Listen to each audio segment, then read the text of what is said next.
오늘 드디어 사도행전 9장 말씀을 우리가 함께 나눕니다. 사도행전 9장 하면요, 사도 바울이 회심하게 되는 그런 장면이 오늘 말씀 가운데 나타나죠. 사도행전 9장에 보면 먼저 사울이 등장을 합니다. 아직 다메섹에서 주님을 만나기 전의 모습이죠. 그런데 그 사울을 표현하는 말이 위협과 살기가 등등하다. 뭐 이렇게 표현할 수 있을 것 같아요. 유대인으로서 그가 이제 바리새인이고 또 사내들인 공회의 회원으로 어떤 자기 의의가 충만하지 않았을까. 거기에다가 대제사장으로부터 받은 위임장이 있습니다. 그 위임장의 내용이 남녀를 막론하고 결박하여 어떤 사람이요? 예수를 믿는, 예수를 전하는 그 모든 사람들을 결박해서 예루살렘으로 체포해서 그죠? 데려올 수 있는 그런 무소불위의 힘이죠. 그러니까는 사울이 판단할 때 얘 예수 믿는 사람이야 라고 하면 뭐 지위고하를 막론하고 체포하고 이제 연행할 수 있는 그런 힘과 그런 권세를 부여받아서 이제 그가 다메섹으로 가는 그런 길이었다는 사실이죠. 자, 여러분, 이 사울의 모습을 한번 생각해 보시기 바랍니다. 자기 의도 있었고, 또한 그것을 인정해주는 최고 권력, 대제사장의 위임장까지 가지고 있었다는 사실이죠. 그럼 뭐, 가릴 게 뭐가 있겠습니까? 그런데 여러분, 우리는 어, 사울의 이런 변화되기 이전의 모습을 우리는 무조건 악한, 나쁜, 불의한 그런 세력으로만 생각하는데 여러분, 과거에 교회가 또는 일부 목회자나 사제나 아니면 선지자들이 여러분 그랬었다는 사실을 알고 계십니까? 중세교회가요, 잘못된 종교적인 신념과 전통에 빠졌을 때 그들도 여러분 십자가 원정이라든가 마녀 사냥이라든가 여러분 예수 그리스도를 믿는다고 하면서도 잘못된 자기 의와 확신을 가지고 사람들을 해칠 수 있는 사람들에게 위협을 가하는 여러분 그런 역사가 교회 안에도 있었다는 사실이죠. 따라서 여러분 변화되기 이전의 사울은 예수 믿지 않는 사람이고 예수 믿기 이전이고 여러분 이렇게만 보지 마시기 바랍니다. 십자가의 복음으로 구원을 받은 이후의 교회도 잘못된 신념과 전통에 빠지면 충분히 사울과 같은 그런 모습을 나타낼 수 있다라는 것을 먼저 염두에 두시고 오늘 말씀을 우리 함께 보기를 원합니다. 자, 그렇게 정말 기세등등한 사울을 주님이 다메섹으로 가는 길 위에서 한 번에 꺾어버리시는 그런 사건이 등장을 하죠. 어느 한 집에서도 아니고 다메섹에 다 도착한 후도 아니고 가는 길에서 사울을 완전히 공개적으로 꺾어버리십니다. 환한 빛과 함께 음성을 통해서 사울아, 사울아, 어찌하여 나를 네가 박해하느냐? 라고 하면서 사울에게 큰 빛과 음성을 듣게 하시죠. 그런데 중요한 것은 이 빛과 음성을 오직 사울만 듣고 경험했다는 겁니다. 그러니까 옆에 있는 사람들은 이걸 듣지도 보지도 못했어요. 그냥 갑자기 사람이 확 꼬꾸라지니까 이게 무슨 일인가 라고 하면서 굉장히 이상하다라고 생각을 했겠죠. 그래서 이 체험을 하고 난 다음에 사울이 사람들의 손에 이끌려서 다메섹 성 안으로 들어갑니다. 그리고 그가 너무 밝은 빛을 본 까닭에 보지도 못하는 거예요.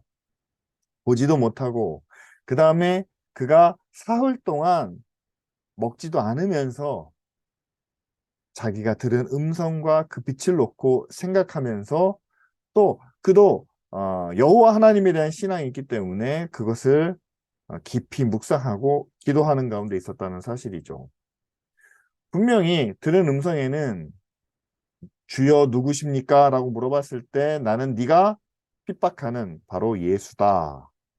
자, 이렇게 이 음성을 들었기 때문에 과연 자기가 본 빛이 그 음성이 사실이라면 예, 유대인으로서 지금까지 믿어왔던 모세의 율법 또한 그 기준에 따라서 예수는 신손모독이고 그는 메시아가 아니다라는 그의 생각, 그의 확신이 흔들리기 시작했다라는 사실이죠. 자, 다메섹 밖에서는 아주 위협과 살기, 기세등등한 사울이었다면 이제 빛을 보고 음성을 들은 후에 사람들의 손에 이끌려 다메섹으로 들어온 사울은 아무것도 할 수 없는 무능력한 뿐만 아니라 지금까지 가졌던 그 확신과 믿음이 흔들리는 상황 가운데 있었다는 사실이죠. 그래서 여러분 음성과 빛을 통해서 사울의 마음이 또한 사울의 믿음이 그 유대인으로서의 믿음이죠. 그것이 흔들렸지만 그것이 진정한 회심과 또한 예수 그리스도를 향한 믿음으로 변화되기 위해서는 그를 이끌어줄 조력자가 필요했다라는 것을 우리는 알 수가 있습니다. 따라서 여러분, 우리가 이미 믿음을 갖고 난 후에 여러 가지 체험과 경험은 우리의 믿음에 굉장히 좋은 자양분이 될 수 있습니다.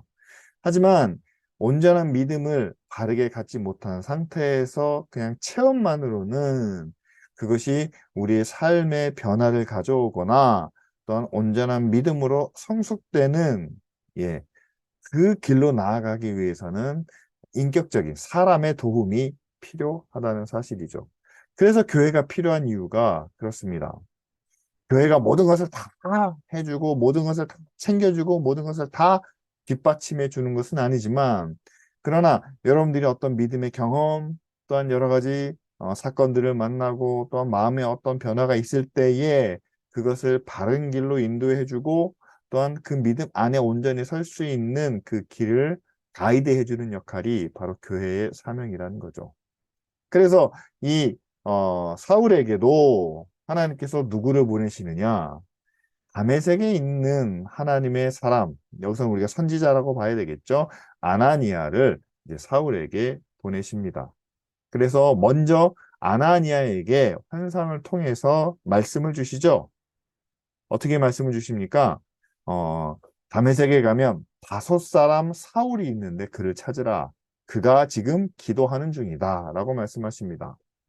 근데 아마도 이 5사람 사울이 그 당시 굉장히 유명했던 것 같아요. 왜냐하면 예루살렘으로부터 대제사장의 위임장을 받아서 오는 하나의 공무원이잖아요.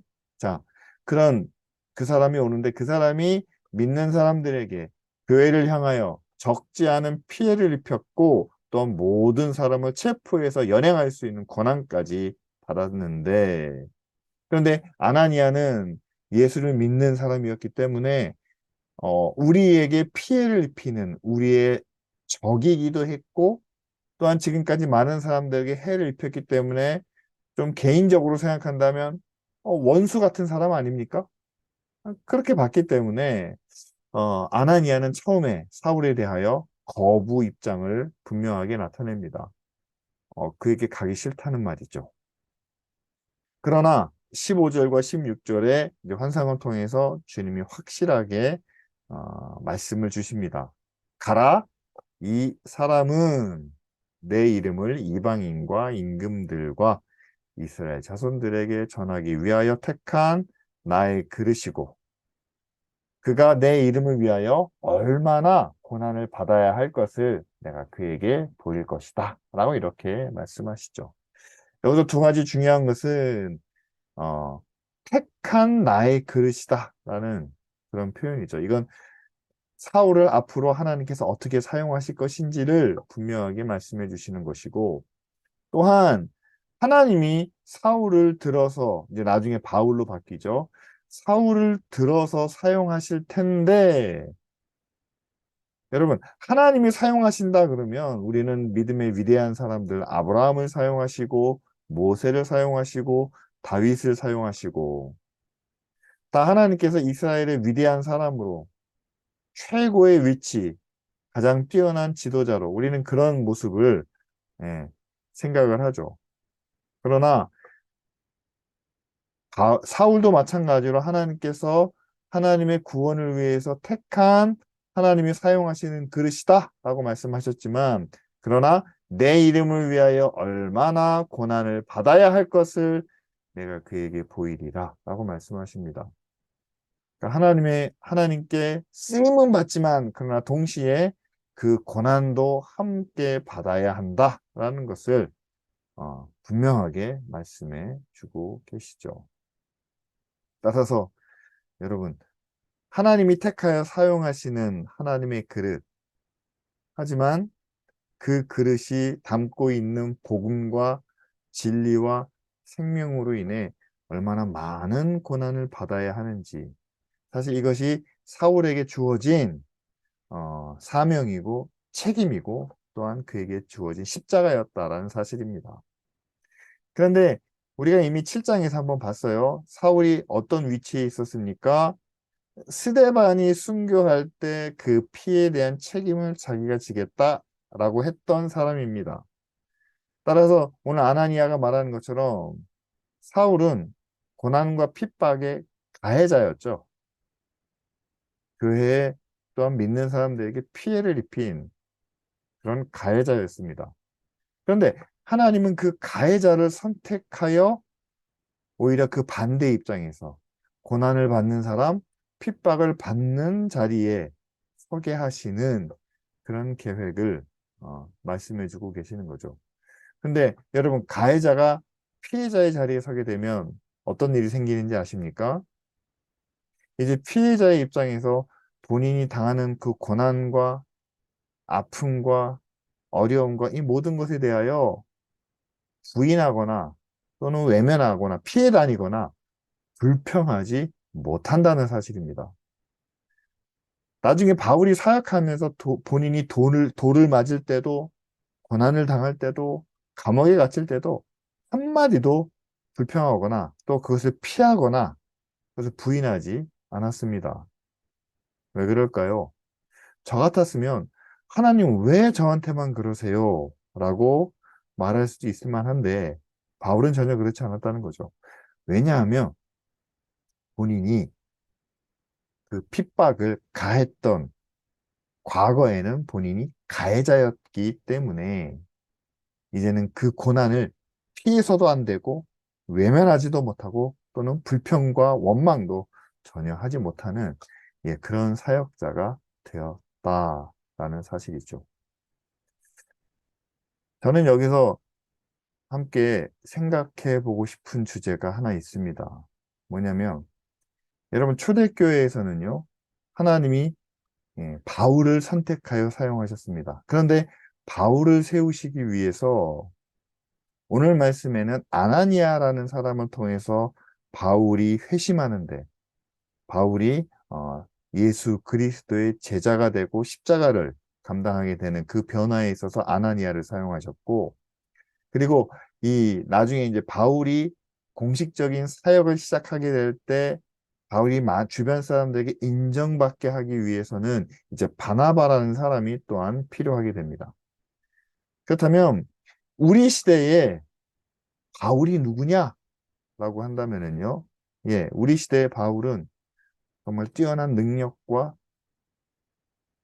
많은 사람들에게 힘있게 복음을 전하고 많은 사람들에게 영향력을 끼치게 되는 그런 사람들을 우리는 생각할 수 있습니다. 그런데 바울이 아니죠. 변화되기 이전에 사울이 바울이 되기 위해서는 그 옆에서 그를 도왔던 아나니아와 바나바와 같은 사람이 있어야 한다는 사실이죠. 자, 누가 바울인지는요, 하나님이 선택하십니다. 하나님이 사용하시면 바울과 같은 능력과 은사를 지금 우리에게도 허락해 주실 줄 믿습니다. 그런데 사울이 바울이 되기 위해서는 분명히 아나니아가 필요하고 또한 바나바와 같은 사람이 필요하다는 사실이죠. 근데 여기서는 지금 아나니아가 등장을 합니다. 아나니아의 역할은 뭡니까? 나를 핍박할 수 있는, 내가 다니는 교회를 무너뜨릴 수 있는, 때로는 원수와 같고, 때로는 적이라고 여길 수 있는 그 사람이 내 앞에 있는데, 무능력하게 아무것도 하지 못하는 그런 상황 가운데 있는데, 그도 하나님이 택한 하나님의 자녀고, 하나님의 백성이고, 또한 믿음으로 구원을 받아야 한다라는 그 말씀이 내 마음 가운데 느껴진다면, 그를 위해서 함께 기도하고, 그를 그를 말씀으로 믿음을 갖게 하고 믿음 안에서 온전한 하나님의 자녀가 될 수 있도록 옆에서 기도하고 도와줄 수 있는 바로 그 역할을 우리도 아나니아처럼 할 수가 있을까라고 한번 질문해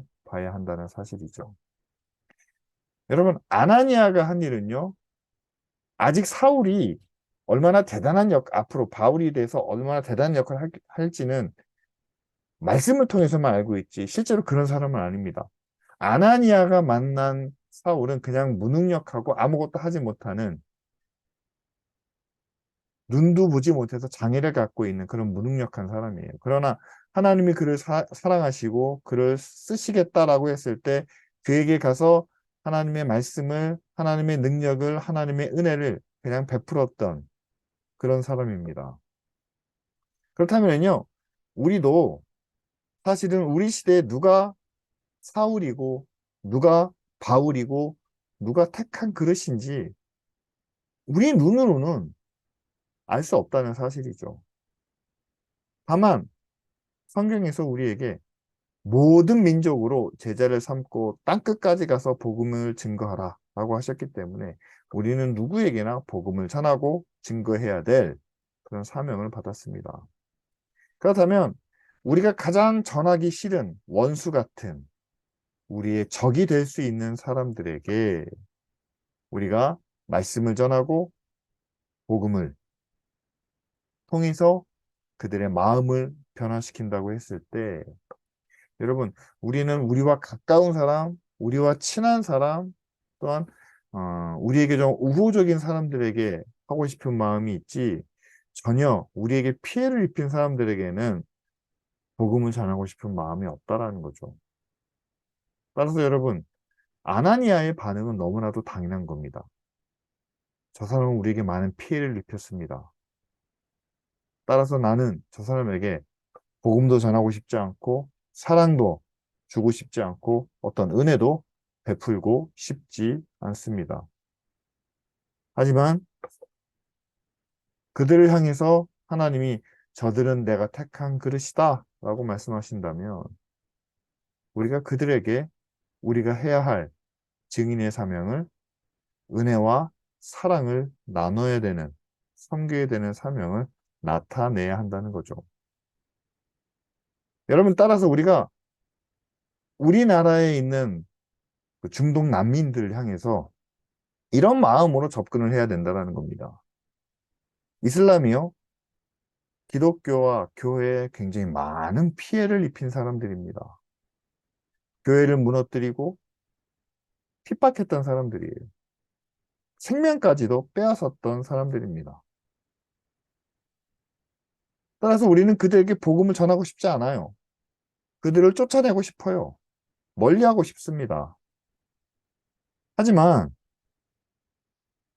여러분, 그들도 하나님의 사랑 안에 있기를 원하시고 그들도 하나님이 구원하기를 원하신다면 우리가 그들에게 복음을 전하고 그들에게 예수 그리스도의 사랑을 나타내고 그래서 그들이 장차 하나님의 자녀가 되었을 때 그들을 통해서 하나님이 하실 일들을 우리가 내다본다면 예, 그들에게 복음을 전하는 것이 마땅하다는 거죠. 또한 그들에게 사랑과 은혜를 나타내는 것이 또한 우리가 해야 할 분명한 사명이라는 사실입니다. 따라서 여러분, 아나니아는 가장 멀리 있는, 가장 반대편에 있는 사울에게 찾아가서 복음을 전하며 그를 안수했던 것처럼 지금 우리에게도 가장 가까이 있는 사람보다는 가장 멀리 있는 사람부터 복음을 전하고 은혜를 나타내게 하시는 하나님의 계획과 하나님의 뜻이 우리에게도 있을 수 있다라는 사실을 생각하면서 우리의 가장 반대, 우리와 가장 먼 그 사람들을 향한 그런 열린 마음을 우리 함께 나누기 원합니다. 자, 아나니아를 통해서 이제 바울이, 아니, 아직은 사울이죠. 사울이 이제 눈을 떴습니다. 그리고 아나니아가 마련해준 음식을 먹고 그가 기운을 다시 되찾게 되죠. 자, 그런데 여기서 놀라운 일이 벌어집니다. 어떤 일이냐면요. 이 사울이 아나니아를 통해서 다시 기운을 회복하자마자 그가 한 일이 뭐냐면은 다메섹에서부터 돌아다니면서 거기 있는 유대인들과 헬라파 유대인들에게 복음을 전하기 시작합니다. 자, 다메섹 안에 들어오기 전까지는요, 핍박하기 위해서, 잡아가기 위해서, 체포하기 위해서 그 공문을 가지고 왔어요. 그런데 그 길에서 예수를 만나게 되고 또한 그 성에 들어와서 아나니아를 통해서 안수를 받고 그 다시 보게 된 이후로는 그의 삶이 180도 달라지는 것을 볼 수 있습니다. 따라서 이제는 예수를 핍박하기 위해서 온 자가 예수를 전하는 자가 되고 교회를 무너뜨리려고 하는 자가 또한 사람들을 교회로 인도하는 자가 되니까 주변에 있는 사람들이 다 이상하게 보는 거죠. 성경에서는 그가 변화된 것에 많은 사람이 놀랐다라고 했지만 이거는 단순한 놀람이 아니라 이건 이상한 겁니다. 아, 이건 뭐야? 사람이 완전히 180도로 뒤집힌 거 아니냐? 그런데 그와 이제 논쟁을 벌였던 유대인들이 이 유대인들은 뭐냐면 예루살렘에서 파견된 공무원이잖아요. 사울이 바리새인이기도 하고 공회원이기도 하니까. 근데 오히려 그가 변질됐다라는 거죠. 변심했다는 거죠. 배신한 이 사울을 죽이기로 계획을 세우게 됩니다. 그러자 밤에 이제 교회에 속한 몇몇 사람들이 그의 생명을 보호해주기 위해서 광주리에 담아서 성벽 밖으로 피신을 시키게 되죠. 다메섹에서 나온 사울이 이제 예루살렘으로 가게 됩니다. 거기서 예수님의 제자들을 만나려고 뭐 노력을 했겠죠. 그러나 사람들이 사울이 변했다는 것을 아무도 믿지 않았다는 겁니다. 그리고 그를 만나는 것 자체를 두려워했다는 거죠. 아마도 스데반의 순교가 그렇게 멀지 않았던, 다시 말하면 스데반의 순교 장면을 많은 사람들이 기억하고 있었기 때문에 사울을 두려워하지 않았을까라고 생각을 합니다. 그래서 여기서 또 한 사람이 등장을 하는데 그가 바나바예요. 바나바가 중간에 하나의 중재자 역할을 감당합니다. 그가 비록 다메섹으로 믿는 자들을 핍박하기 위해서 갔지만 그곳에서 그리스도를 만나는 체험을 통해 그가 변했다, 달라졌다라는 사실을 설명을 하고 또한 아마 신원 보증 같은 걸 하지 않았을까 싶어요. 내가 책임지겠습니다. 뭐 이런 이야기를 하지 않았을까요? 그러니까 비로소 제자들이 바울과 사울을 만날 수 있는 그런 기회를 갖게 되었을 것이다 라고 저희들은 추측을 합니다. 그런데 예루살렘에서도 그냥 사울이 바나바를 통해서 사도들과 만나고 교제하는 그 시간을 그냥 잠자코 기다리고 있지는 않았던 것 같아요. 예루살렘에서도 헬라파 유대인들과 함께 예수에 대하여 서로 변론을 하고 대화를 하면서 또 논쟁을 일으켰습니다. 그러자 거기서도 사람들이 다시 또 사울을 죽이려고 하죠. 자, 이상하게 여러분 다른 사도들도 있고 다른 집사들도 있고 다른 믿는 사람들도 있는데 이상하게 사울이 말씀을 전하고 또 사울이 그 뭐죠? 이렇게 논쟁을 하게 되면 상대방이 꼭 사울을 죽이려고 덤벼든다는 거예요. 그러니까 뭔가 서로 좋은 말로 서로 이렇게 이야기하면서 서로 공감을 이끌어내기보다는 아마 사울의 논쟁은 그거였던 것 같습니다. 자기가 갖고 있는 확신과 자기가 알고 있는 진리와 믿음을 가지고 상대방을 완전히 제압해 버리는 거죠. 그러니까 상대방이 사울이 말하는 걸 들으면 그 말이 잘못되지 않았다는 것을 그만의 그 사울의 주장이 문제가 없다는 것을 인정은 하지만 그것을 받아들이고 싶지 않은 그런 마음 때문에 내가 죽여버려야 되겠다. 그러니까 사울은 가는 곳마다 그런 죽음의 위협을 여러 번 경험하게 됩니다. 다메섹에서도 그랬고 여기 예루살렘에서도 사람들이 사울과 논쟁을 펼치면 꼭 저 사람을 죽여버려야 되겠다. 그러니까 사울은 그렇게 죽음의 위협 앞에 많이 놓이게 되죠. 하지만 그 자신이 이전에 스데반의 순교에 가담했던 까닭에 본인 자신이 죽음의 위협 앞에 서더라도 그것을 피하거나 굳이 피하거나 그것에 대해서 원망하지 않는 모습을 보여주죠. 자, 그래서 어쩔 수 없이 이제 주변 사람들에 이끌려서 사울은 다시 자기의 고향인 다소로 돌아갈 수밖에 없었습니다.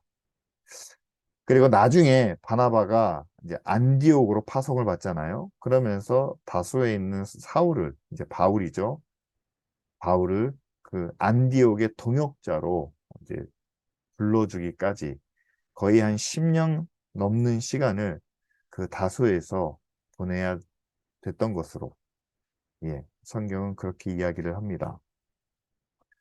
자, 여러분 한번 생각해 보세요. 바울과 같이 극적인 체험을 한 사람이 어디 있습니까? 또한 바울과 같이 확실하게 예수 그리스도를 증거하며 숨김없이 거침없이 예수님의 복음을 전하는 사람이 어디 있습니까?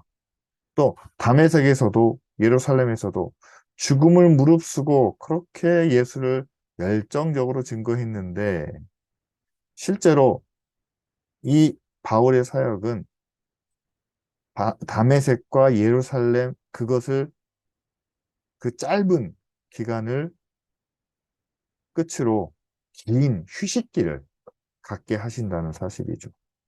성경상으로 보면 그래요. 다소에 가서도 물론 그가 여러 가지 일들을 했겠지만 그러나 전체 교회에 예루살렘을 중심으로 한 교회와 선교 사역에 있어서 바울은 휴식기를 갖게 합니다. 여러분, 종종 이런 경우가 있지 않나요? 어떤 사람이 갑작스러운 큰 변화를 겪게 됐는데 그 변화를 통해서 본인이 받은 은혜와 사랑을 정말 많은 사람들에게 전하기 원하는데 갑자기 중간에 휴식기를 갖게 하는. 너무 뜨겁기 때문에 그 뜨거움을 잠시 식히고 진정하고 안정하게 만드는. 어떻게 보면 이 10년 넘는 기간의 그 중간의 휴식기가 아, 바울로 하여금 자신이 지금까지 유대인으로서 가져왔던 그 모든 신앙과 믿음과 전통을 이제 예수 그리스도를 통해서 어떻게 새롭게 적용하고 새롭게 음, 변화시키고 어떤 그의 신학적인 어떤 체계를 새롭게 마련하는데 꼭 필요한 시간이 아니었나 그렇게 생각이 됩니다. 왜냐하면 여러분 바울이 쓴 많은 서신서들이 있어요. 그런데 그 바울이 쓴 서신서 예를 들어서 로마서부터 고린도 전후서 그리고 에베소서 빌립보서 이런 여러 권의 그 뭐죠? 그 부피가 큰 그런 서신서들을 통해서 기독교의 신학이 그 체계를 갖춰 간다는 사실입니다. 사실 다른 제자들이 쓴 책들도 있어요. 복음서 외에 뭐 베드로가 쓴 서신도 있고 몇몇 뭐 요한이 쓴 책도 있고 그러나 그 책들을 통해 가지고는 어떤 신학적인 체계가 갖춰지질 못하고 바울이 쓴 로마서를 통해서 그리고 고린도전서, 고린도후서, 에베소, 빌립보, 골로새서보다는 뭐 데살로니가 전후, 디모데 전후 이런 책들이죠. 이렇게 신학에 있어서 굉장히 중요한 텍스트북이 되는 교과서가 되는 그런 책들이 바울에 의해서 기록이 되는데 바울의 편지를 통해서 기록된 거거든요. 근데 나중에 그가 막 이곳저곳을 선교 여행을 다니면서 쓴 편지의 내용이 너무나도 어떻게 보면 체계적이고 질서정연하다는 사실이에요. 근데 그것은 그냥 한순간에 이루어진 것이 아니라 이건 제 생각입니다. 고향 다소로 내려가서 지난 과거에 있었던 그런 체험과 그 모든 것들, 그리고 자신이 믿고 따랐던 율법주의와 예수 그리스도의 복음과 능력, 이것을 본인들이 바울이 그것을 체계적으로 정립하고 마음에 새기고 그것을 다시 한번 검증해 볼 수 있는 그런 충분한 시간을 가졌기 때문에 그가 나중에 쓴 편지에 그와 같은 생각과 어떤 신학적인 그런 배경이 아주 체계적으로 잘 정립되지 않았는가, 그렇게 생각이 됩니다. 따라서 이제 나중에 바나바를 통해서 부름을 받기까지 그는 다소에서 은둔의 시간을, 조용한 시간을 보내게 되죠. 그리고 난 후에 여러분 그 베드로에 대한 사역이 갑자기 이제 9장 마지막 부분에 등장을 합니다. 왜냐하면 우리는 이방인에게 복음을 전한 것이 온전히 바울의 사역으로만 알고 있는데 사실상 이방인에게 처음으로 복음을 전한, 실질적으로 복음을 전한 사역은 베드로를 통해서 이루어진다는 사실이죠. 그리고 오늘은 그 준비 작업이 나타나는 모습을 볼 수 있습니다. 자, 스테반이 순교하고 또한 이제 사울과 같은 그런 대제사장의 명령을 위임을 받은 사람들이 막 여러 곳으로 가면서 교회를 핍박할 때에 교회는 여전히 어렵고 힘든 가운데 있었지만 흩어진 교회들이 이제 평안하여 든든히 서가는 모습이 오늘 말씀에 기록되고 있죠. 여러분, 교회는 고난 때문에 무너지고 고난 때문에 힘들고 고난 때문에 아파하기보다는 오히려 고난을 통해서 하나님을 또한 예수 그리스도를 따르는 그 믿음이 더욱더 견고해지고 또한 고난 가운데 우리를 위로하시고 은혜를 베푸시는 성령의 능력을 더 깊이, 더 크게 경험할 수 있는 것 같습니다. 그래서 고난이 도리어 교회를 건강하고 또한 든든하게 만들어 간다. 뭐, 그렇게도 이야기를 하죠. 반대로, 그렇다면 고난이 없을 때는 어떻습니까? 고난이 없으니까 평안 가운데 교회가 서갈 수 있지 않나요? 물론 그런 생각도 할 수 있겠지만요. 역사적으로 보면 교회에 아무 고난이 없이 긴 시간 동안 평안이 유지됐을 때 오히려 교회에는 긴장감이 없어져서 사람들이 느슨해지고 그 가운데서 서로 권력과 자기 이익을 탐하는 그런 갈등과 분열의 모습들이 나타나는 것을 우리는 알 수 있습니다. 구약의 역사에서도 그렇고요. 그 다음에 이제 초대교회 이후에 313년 교회가 로마의 국교로 인정된 후에도 그 교회 안에서도 교회 역사 속에서도 평안 가운데 여러 가지 문제가 발생하는 갈등과 분열이 일어나는 것을 우리는 교회사를 통해서도 볼 수 있죠. 따라서 여러분 교회 안에는 적당한 긴장감, 뭐 적당하다는 표현은 옳지 않은 것 같습니다. 교회 안에는 오직 예수 그리스도를 향한 긴장감이 있어야 되는데 그것이 고난을 통해서 교회가 유지되는 하나의 방법이기도 하다라는 사실이죠. 하여튼 고난과 핍박 아래서 교회는 평안하고 또한 든든히 서 갔습니다. 그때 이제 베드로도 예루살렘에만 머물러 있질 않고 이제 주변 지역으로 조금씩 옮겨 나가는데 먼저 루따에서 능력을 나타내는 모습이 성경에 기록되어 있죠. 중풍병으로 오랫동안 누워있던 애니아를 치유하는 그 장소가 바로 룻다입니다.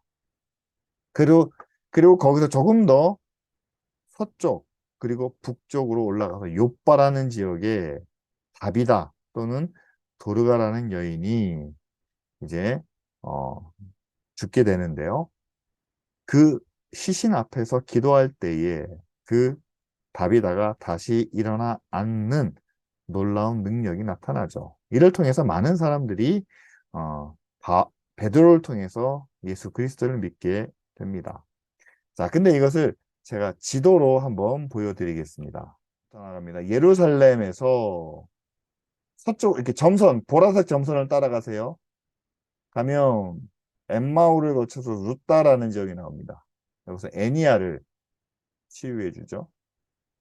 루따에서 다시 또 서쪽으로 하면 항구 도시 요빠는 유명하지 않습니까? 구약의 요나가 이 요빠에서 배를 타고 가게 되죠. 여기서 다비다 또는 도르가라는 그 여인을 살려주게 됩니다. 자, 그 일이 있고 난 다음에 베드로는 이 요빠에 머물러 있습니다. 근데 10장의 내용은 뭐냐면 베드로가 아직 요빠에 있을 때 가이사랴는 저쪽 위에 있죠.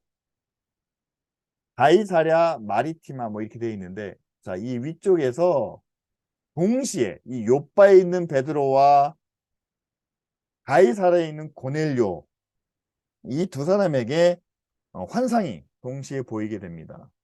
그래서 결국에는 베드로가 요빠에서 가이사랴로 올라가서 처음으로 이방인들과 함께 지내면서 그들에게 복음을 전하고 그들에게 세례를 주고 또한 그들에게 성령이 임하는 역사가 사도행전 10장에 기록이 된다는 사실이죠. 자, 그렇다면은요, 이방인에게 복음을 전한 사도는 누굽니까? 바울이 확실하게 많은 이방인들에게 복음을 전한 것은 이방 지역에서 많은 교회를 세운 것은 바울이 맞습니다. 하지만 처음으로 공식적으로 사도행전에서 이방인에게 복음을 전한 사람은 바로 사도 베드로라는 사실이죠. 자, 이것을 통해서 우리가 볼 수 있는 것은요. 그렇습니다. 예수님께서 말씀하신 사명 중에 하나죠. 땅끝으로 예루살렘에서 유다로 사마리아로 그리고 땅끝으로 베드로도 그 일을 순종하고 또한 그 일을 하나씩 하나씩 이루어 가고 있다는 사실입니다. 자, 그렇다면은요, 여러분, 지금의 복음은, 지금의 교회는 어디를 향하고 있느냐, 어떤 방향으로 나아가고 있느냐 한번 돌아보시길 바랍니다. 지금의 교회 사역은 밖으로, 더 멀리, 더 멀리 그 영역을 점점 더 확장되어 가고 있는지 한번 우리가 돌아봐야 되겠죠. 목사로서 제가 느끼는 교회의 사역은요, 밖으로가 아니라 안으로 더 많은 사람들이 교회로 모이고 사랑과 정성과 헌신과 수고를 교회에 쌓아 올라가서 교회가 지금보다 더 높이 세워지고 높이 올라가야 그것이 하나님의 나라고 또한 그것이 하나님의 영광이다. 그래서 교회는 점점 더 안으로 모이기를 요구하는 것 같습니다.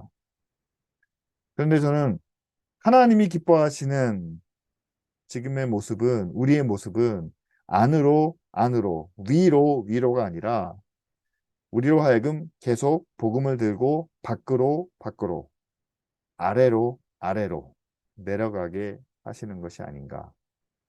그것을 우리가 순종하기 위해서는 그겁니다. 여러분, 밖으로 나간다고 해가지고 뭐 서울 밖에 경기 밖에 뭐 지방으로 뭐 그렇게 가라는 게 아니라요. 여러분, 우리가 생각하는 밖에 어디입니까? 교회 밖에 어디예요? 제일 먼저 교회 밖은 가정이에요. 가정으로 가셔야 되고 거기서 더 밖은 어디입니까? 여러분들의 직장입니다. 더 밖은 어디예요? 여러분들의 친척이에요. 친구예요. 더 밖은 어디예요? 여러분들이 잘 모르는 이웃들이에요.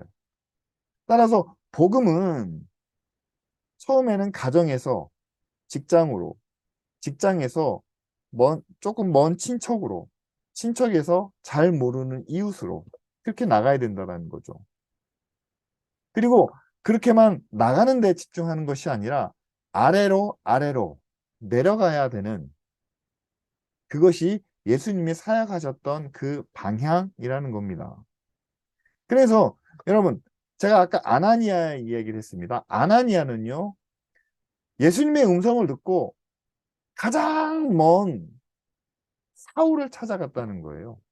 그리고 가장 아무것도 할 수 없는, 눈도 보지도 못하고 먹지도 못하고 그저 누워서 속으로 웅얼웅얼 하면서 기도 외에는 아무것도 하지 못하는 그 사울에게 하나님이 너를 택하셨다, 그 말 한마디와 함께 그의 눈을 뜨게 하고, 또한 하나님이 택하셨다면 하나님께서 널 사용하시겠지.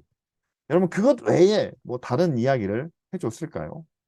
하지만 그 자기가 찾아가고 싶지 않은 가장 마지막 사람에게 하나님의 뜻을, 하나님의 복음을, 하나님의 구원을 전하기 위해서 아나니아는 찾아갔다라는 사실인 거죠. 그렇다면 저는 그렇게 생각합니다. 교회가 가장 만나고 싶지 않은 사람, 가장 가고 싶지 않은 사람, 교회에 가장 많은 피해를 줬던 사람, 우리에게 해를 입힐 수 있는 그런 사람을 찾아가서 하나님이 당신을 사랑하십니다, 하나님이 당신을 위하여 나를 보내셨습니다 라는 고백이 우리 안에서도 나타나야 되지 않을까. 그것이 지금 이 시대의 아나니아, 그리고 나중에 바나바가 아닌가, 저는 그렇게 생각을 합니다. 우리는 그 뭐죠? 이 사도행전을 통해서 바울의 사역이 이렇습니다, 베드로의 사역이 이렇습니다 라고만 이야기하는 것이 아니라, 바울이 이런 사역을 하기 위해서는 어떤 과정을 겪고 누가 바울과 함께 했고, 또한 교회는 어떤 역할을 했는지를 우리가 함께 봐야 한다는 사실이죠.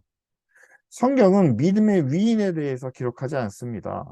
그, 그 사람을 사용하시는 하나님의 계획과 하나님의 뜻, 그리고 하나님은 그 바울 이외에도 다른 모든 사람들을 통해서 어떻게 일하시는지를 보면서 지금의 교회가 그렇다면 어떻게 하나님의 말씀과 하나님의 뜻에 대하여 순종해야 하는지 그 길을 우리에게 보여주신다는 사실이죠. 따라서 찬송가 가사처럼 우리는 바울처럼 살지 못하고 우리는 베드로처럼 하지 못합니다. 그러나 바울과 함께했던 교회, 바울을 세우기 위해서 함께했던 아나니아와 바나바, 그런 역할은 우리가 할 수 있다는 사실이죠. 그렇지 않나요? 아마 우리 교회 바울이 누굽니까? 그러면 아마 거기에 대답하기에는 좀 저요라고 말씀하시기는 좀 어려우실 것 같아요. 우리가 바울같이 되지는 못하겠지만 정말 바울과 같이 부르심을 받은 사람을 위해서 우리가 그를 찾아가 만날 수 있는, 그에게 도움이 될 수 있는, 그의 어떤 변화를 옆에서 지켜볼 수 있는 그런 아나니아와 같은 일은 사실은 확률적으로 보면 우리가 조금 더 어, 자주 다양하게 만날 수 있는 그런 상황이 아닌가 저는 생각을 합니다. 제가 이제 마지막 질문으로 그 말씀드리고 싶은데, 여러분들이 아나니아라면 여러분들에게도 하나님께서 여러분들을 보내신 사울이, 여러분들 앞으로 보내실 사울이 분명히 있다는 사실이, 여러분들이 가서 복음을 전하고 구원을 이야기하고 사랑과 은혜를 베풀어야 되는데 나하고는 원수지간인 거죠. 만나고 싶지 않은, 그 사람에게는 복음 전하고 싶지 않은, 거리가 있는, 껄끄러운. 저는 교회 입장에서 보면 한국 교회는요, 이슬람을 적대시하고 원수처럼 여깁니다. 원수처럼 여기는 이슬람이 우리가 세워야 할 사울이 될 수도 있다라는 사실이죠. 보수적인 교회가 북한을 아주 원수 대하듯이 합니다. 그런데 그래서 거꾸로 생각하면 교회가 사랑으로, 은혜로 세워야 할 상대가 바로 북한이 될 수, 있다는 사실이죠. 그러니까 원수로 품고 살면 아나니아는 절대로 사울을 만나지 못합니다. 우리가 북한을 원수로 품으면, 우리가 이슬람을 원수로 여기면 절대로 그들에게 복음을 전하지도 나타내지도 못합니다. 근데 하나님이 보내셨다라고 했을 때, 여러분, 교회가 이슬람을 원수로 여기면서 선교사 몇 명 보낸 것 가지고 우리가 해야 할 사명을 다 했다라고 여기면 안 되는 거죠. 원수가 아니라 하나님이 저들도 택하시고 구원하기를 원하신다라는 마음을 가지고 사랑과 은혜를 나누고 베푸는 마음을 가져야 되는 거죠. 북한 사역을 하시는 많은 분들이 있으니까 교회가 그들을 후원하면 북한을 원수처럼 여기면서 그렇게 하면 되는 거 아니냐? 저는 그건 아니라고 봅니다. 하나님이 그들도 택하셨다면 그들을 사랑하는 마음으로 그들에게 은혜를 베풀며 또 그들과 함께 하나님의 나라를 이룰 수 있는 그 길을 우리가 함께 찾아봐야 한다는 사실이죠. 그래서 여러분, 우리에게 사울은 누굴까? 라고 생각하면서 점점 더 밖으로, 낮은 자리로 그렇게 나아가는 그것이 바로 지금의 교회가 해야 할 사명이 아닌가 저는 그렇게 생각합니다.